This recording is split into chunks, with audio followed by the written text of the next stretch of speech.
The Green New Folly, how virtue signaling killed a ferry and wasted millions. This is in Germany. This is a wild story. This is a good story worth hearing. How Schleswig-Holstein sold their reliable diesel ferry for a song, spent 3.3 million euro on its replacement, which has a emissions-free solar panel on top that doesn't work. They decommissioned it. And what'd they do?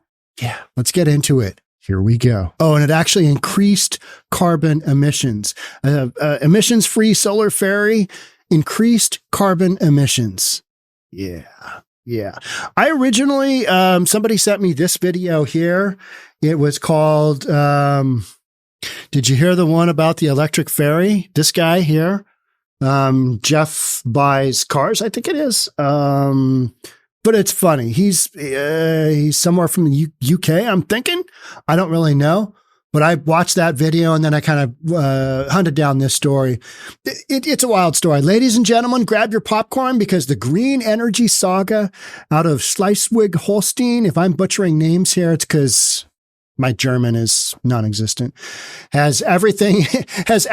We got incompetence, we got mindless virtue signaling, and we got an eco-friendly ferry that apparently doubles as a wind sail. What about that? Yeah, I got to put a roof on the ferry, all the solar panels. Yeah, wind, whoop, there goes that ferry wobbling back and forth. You got extra weight on top, and you've created a sail.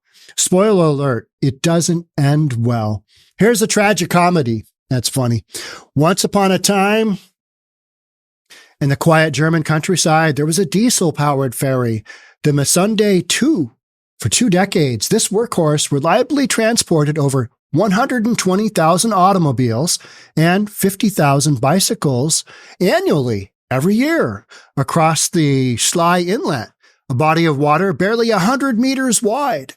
Not exactly the English Channel. But alas, the Munde 2 had a fatal flaw in the eyes of the virtue-signaling bureaucrats. It was powered by diesel.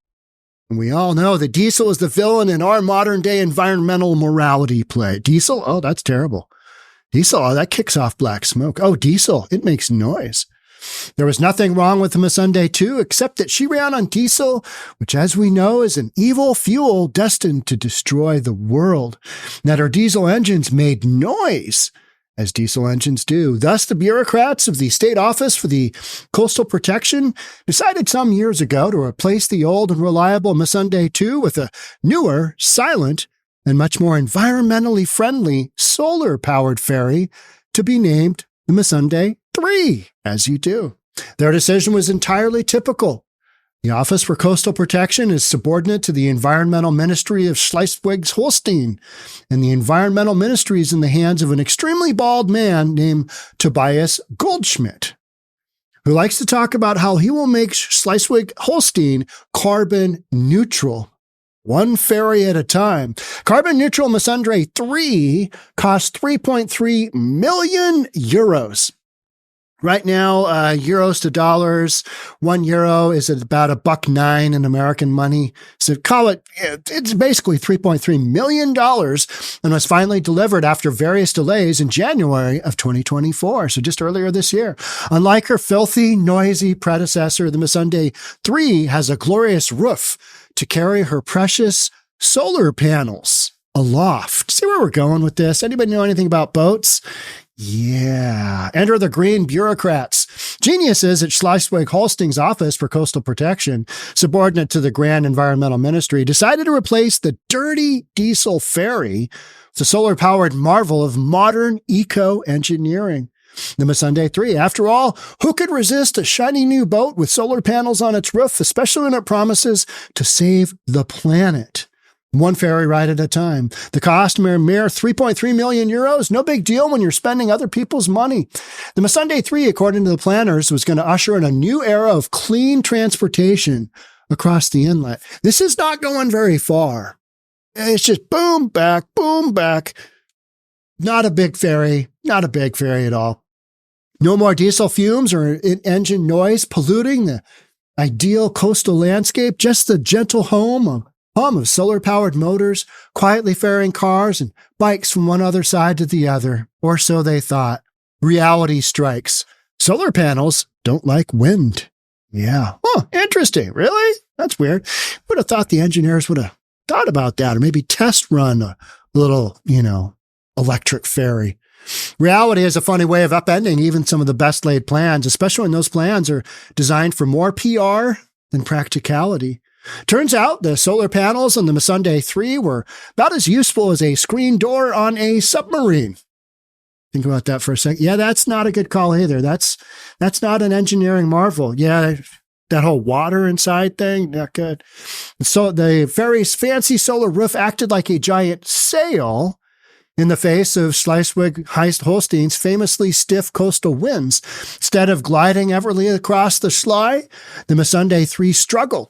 Its motors couldn't handle the drag from the wind, and it took twice as long to make the crossing compared to its diesel-powered predecessor.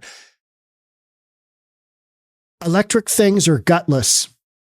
This weekend, I'm going to just diverge for a super quick one here. This weekend, I get a yell across the cul-de-sac from one of my neighbors. And he's like, Sean, can you come over? And he's got this new lawnmower. It's a new Ryobi electric lawnmower because, everybody else in the neighborhood has one. And he goes, Sean, this lawnmower just isn't working. And he had it on a low setting and it was wet, and the grass in Bellevue has recently kind of rejuvenated itself. So it was tall, dark green, a lot of moisture in it. He's trying to cut it with an electric lawnmower. Electric lawnmowers do not have the torque that the old gas lawnmowers have. I don't care what you say. They won't pick up pine cones. They won't pick up crap. And I've used a bunch of different ones. They're great from the standpoint of you don't have to put gas in them and you don't have to put oil in them, deal with that stuff. But they don't have the suction capability and the cutting capability that the old gas ones have. Period. So I worked him through that, and he was like, oh, okay, I was about ready to take this lawnmower back. I'm like, no, you don't need to worry about that. It's totally fine. You just got to lift the front end up when you hear that engine starting to bog out because you got a weak-ass electric motor. Oh, okay. Not only that, but the increased weight of the solar ferry put too much strain on its guidance cables, and it couldn't even dock properly. Turns out that when you let ideology steer your projects, you often end up in a ditch, or in this case, adrift in a river. Remember the outlaw Josie Wales? And they were doing that river crossing with the rope. And Josie Wales, he shot the cable and they went down the river. Yeah, that was a great one. Thus, the sun-powered Munde 3 languished in harbor while people argued about how much environmental harm they should be allowed to inflict on the inlet to make her steerable. All the while, the automobiles that normally would have ridden the ferry across the Schlei had to take lengthy detours to the nearest bridge 30 kilometers away. What did you just do with your carbon footprint? You sent it to the moon. You are now destroying the environment. I mean, not really, but you're making it worse. Your decision to go green. Oh, this is going to be the greatest thing ever. Climate pledge arena forever, right? Sometimes you have to break a few eggs to make an omelet, and sometimes you have to increase carbon emissions while you wait for somebody to make your emissions-free ferry work. That was literally a quote. Environmentalists stuck in an environmental jam. That's our next section here. Now, here's the part where the absurdity really ramps up. In order to fix the Munde, its docking problems, authorities decided they needed to drive extra dolphins, which are marine piling structures, not the mammals, into the bed of the Schlei River. So you got to put a bunch of pilings into ecologically sensitive area. But the Schlei is a protected nature preserve, which meant that installing the dolphins required soil assessments and permits and all that bureaucratic rigmarole that takes time. So instead of reducing carbon emissions, the environmentalist brain trust behind the Munde 3 managed to increase them, as cars were forced to take a 30-mile detour while the ferry languished in the harbor out of service. Guys didn't think that one through? Just didn't do a test run? Didn't see how it'd go? Never asked anybody else how their electric ferry was working? How those solar powers on the Rift doing? The return of the outlaw diesel. That's our next chapter here. After months of costly detours, exasperated local officials demanded that the old faithful Munde 2 be brought back into service. Imagine the first person that, like at a council meeting, I think we need the old one back. But there was a hitch. The ferry had already been sold for the grand sum of 17,000 euros. A pittance for a vehicle that had reliably served the community for decades. And wouldn't you know it, making the Munde 2 seaworthy again would require extensive renovations, costing 1.8 million euros.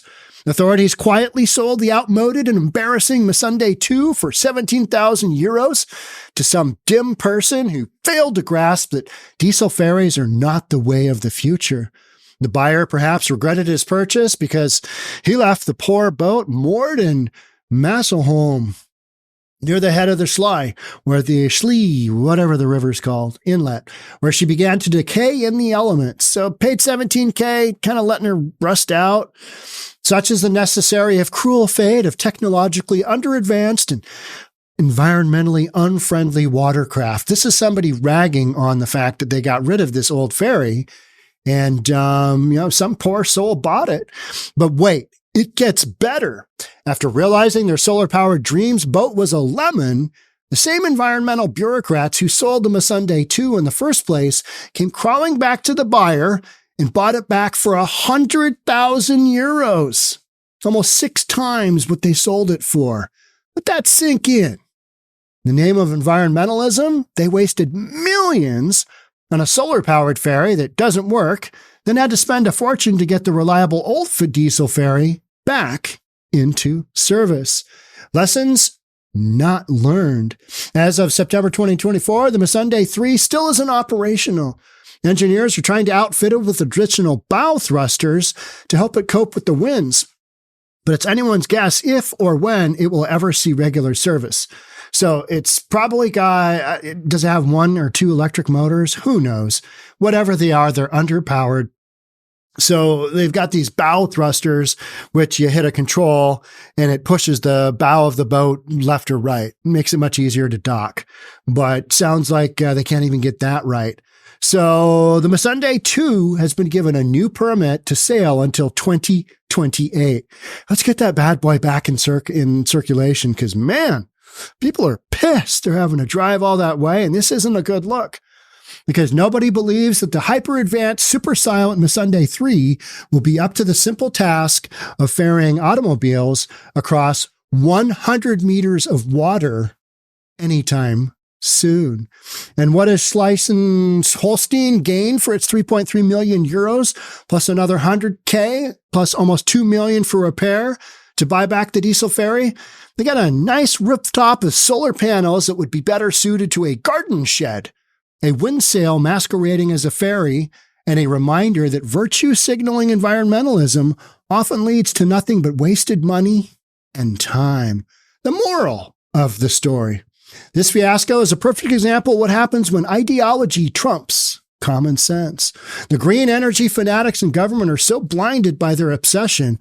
Oh, let's reduce the carbon footprint. 0 emissions, with cutting carbon emissions, that they can't see the forest for the trees, or in this case, the ferry for the sail. It's not about actually solving problems or making things work better. It's about feeling good about themselves and showing off their green credentials to the world, no matter how many millions of euros they flush down the toilet in the process.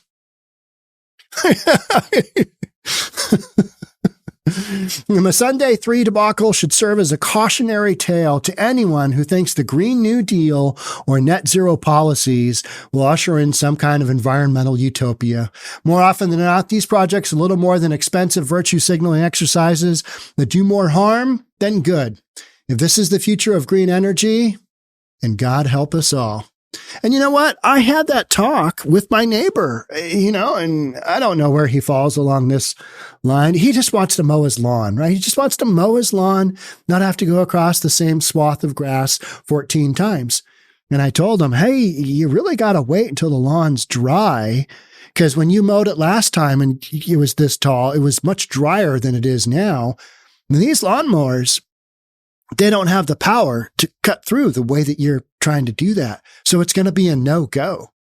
And, in having that talk, I said, hey, you know what? But you got this new lawnmower, and it's much better for the environment from the standpoint of the small engines used on lawnmowers.